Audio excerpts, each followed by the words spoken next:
Store में जाइए, जो भी आपके पास है, प्ले स्टेशन या जो है गूगल्स ऐप्स,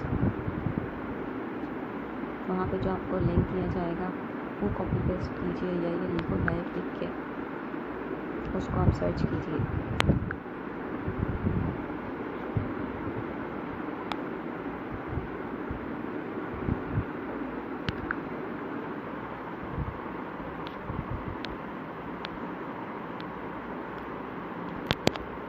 मेरे पास ये ऐप डाउनलोड है, फ़िलहाल ये थोड़ा प्रॉब्लम कर रही है, तो मैं आपको इसमें से बता देती हूँ कि ये किस तरीके से वर्क होगा। ये आप चाहें तो मोबाइल वेरिफिकेशन के ज़रिए भी जा सकते हैं, फेसबुक के ज़रिए भी जा सकते हैं, और गूगल जो आपकी ईमेल होगी उसके ज़रिए से।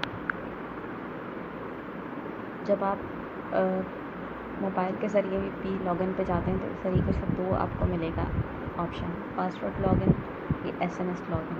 तो पासवर्ड तो फ़िलहाल आपके पास है नहीं, आप SMS लॉगिन पे जाएंगे। यहाँ जो भी आपका मोबाइल नंबर होगा आप इस पे जो है यहाँ पे एंटर करेंगे,